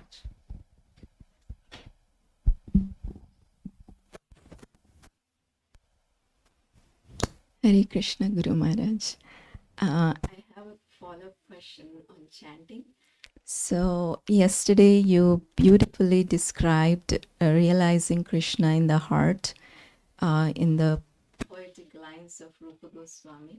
So I would like to know, is it the same as self-realization, or self-realization is different, or is it interchangeably used?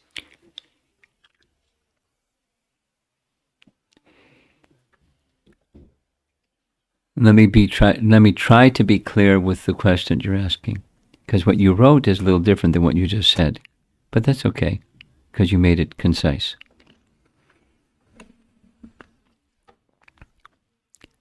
Realizing oneself and one's relationship with Krishna, is that what the meaning of self-realization is that comes about from chanting properly? That's your question? Yes. Yes.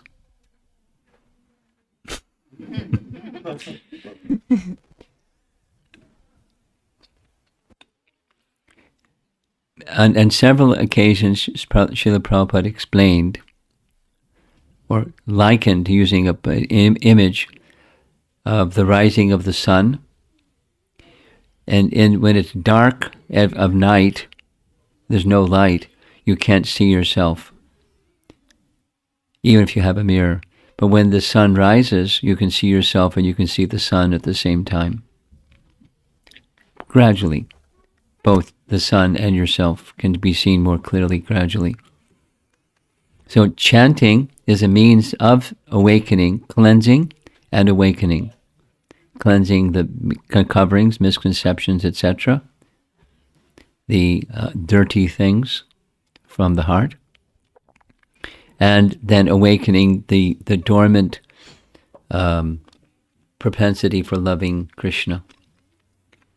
So as those two, the cleansing and the awakening, are occurring through chanting, then it's like the rising of the sun. One can see oneself and one can see Krishna, both. Because self-realization in its complete form includes God realization. Self-realization without God realization is very incomplete. Okay, is that, got it? Very good.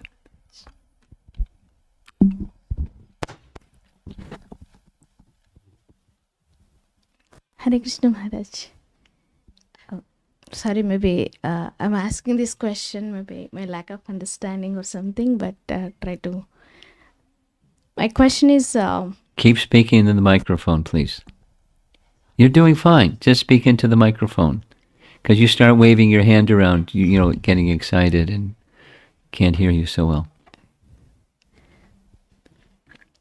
My question is, I'm trying to understand this pastime. So in one of the pastime, you mentioned that doctors verified his appetite and said he eat sweet rice. He had eaten too much. Yeah, too much and sweet rice. I understand that all this self-realization and that, but how come it's physically the doctors? Why not? Is it like a magic kind of like? No. What's the understanding. Supposing, just take something that's more within your experience, a dream. Supposing there's something very happy in a dream, or supposing there's something very fearful in a dream. And when it's something very fearful in a dream, your body is just lying there in a bed or something. But, your physiology is ramped up. You're perspiring and, everything is like intense. Although it's just in your mind. Now, let's go more subtle and to the soul. When the soul is actually interacting with Krishna, on the spiritual plane, the soul is interacting with Krishna. It's going to have its impact on the mind and the body. You follow? Yes. It's spiritual is going to have its just like the light of the sun is going to shine through the whole universe. Although it's just, the light is from within the sun. Yeah, I think I felt like those are all emotions where we can easily see. Agree whatever is said, but it's actually eating the sweet rice is like something I felt is like physical thing where how people observe that is my.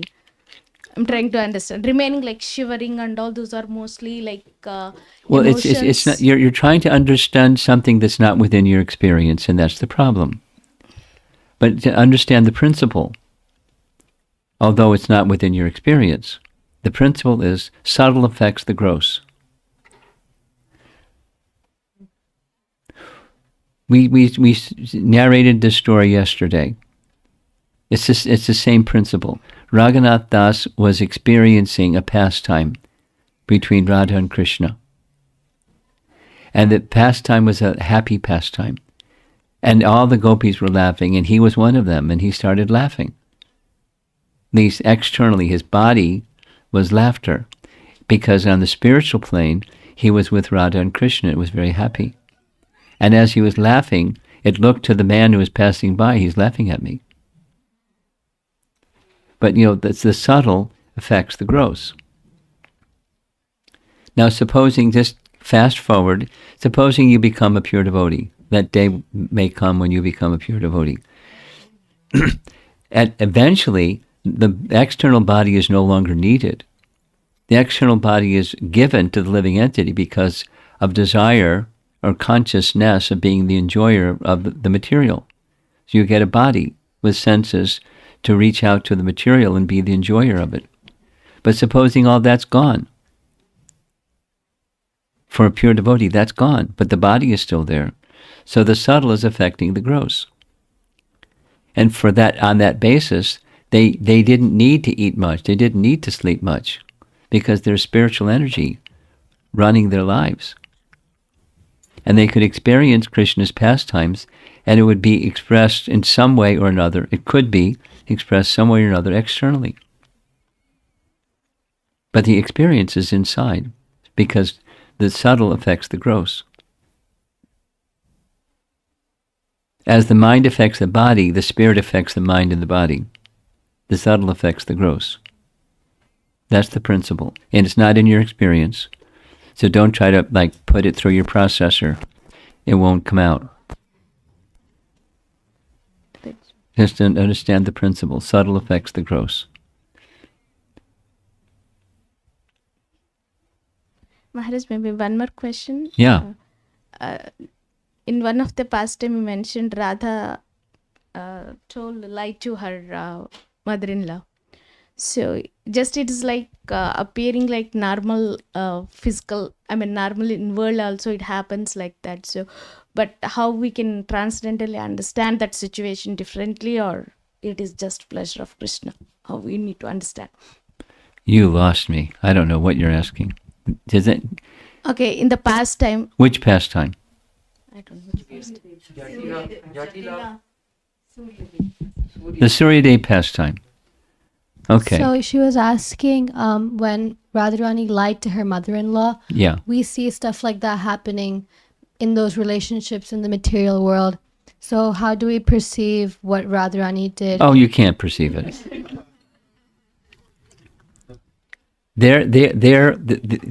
The laws of morality are to elevate the low consciousness to a mode of goodness consciousness in the material world. Morality is for people of this world to go from lower to higher. Now, what happens when you're beyond higher? What happens when you're transcendental? Those rules are no longer appropriate. Now, would they follow some rules? Of course they'd follow rules. But they would also, for the purpose, we discussed this, for the purpose of pleasing Krishna, then you may be, that was exactly in this class. It's that you're not bound by what to speak of eternal associates of Krishna. Even those that are on this plane, but have reached the stage of bhava bhakti, they follow the rules, like Raghunath, like lines in a stone. But he's not obliged. He follows because that's him. But supposing he didn't, then what happens? Does he get spanked?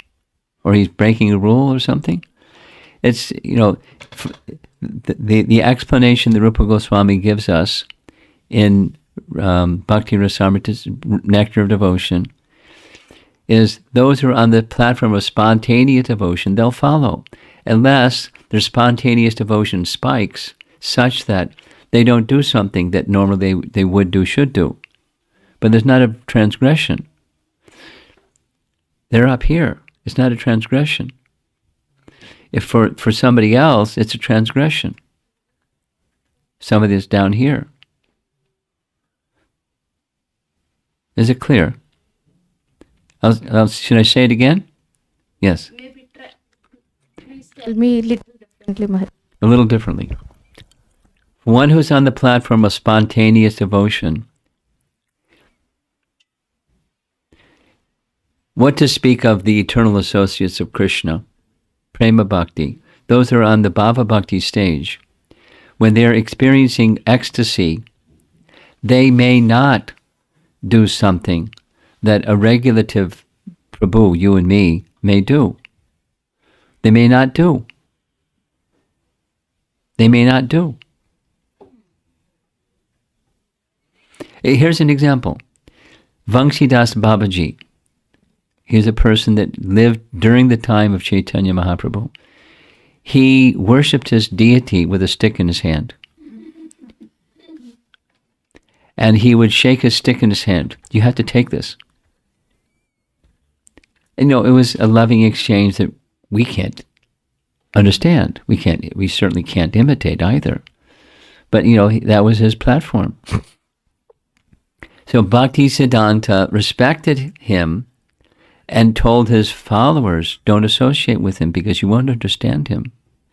Because he's on the spontaneous, not regulative stage of bhakti. So, Radharani can say, the flute fell from the top of Govardhan Hill and I picked it up and I'm going to throw it away. And it's okay. And Krishna could say, no problem, I'll take it, I'll throw it away. Okay. Because it's just a loving exchange on the happiness of Krishna's pastimes platform. Knowingly or unknowingly, Jatila wasn't like, oh, this is a really good plan for Krishna to get his flute back, because Krishna wanted the flute back, and the gopis wanted to steal his flute. And there's many pastimes where the gopis would steal his flute. And Krishna would have to do something to get his flute back, and it's just a pastime. It's love. Where it's not, it's not bound by, you can't steal. That's, it's sinful. It's not ethical. You don't steal. We don't steal. But Radharani steals. Krishna steals butter and is celebrated because it's a loving exchange. He has plenty of butter. It's loving exchange. That's all. And so it's celebrated. Krishna runs from the battlefield. It's celebrated. It's, for a Kshatriya to run from the battlefield, it's shameful.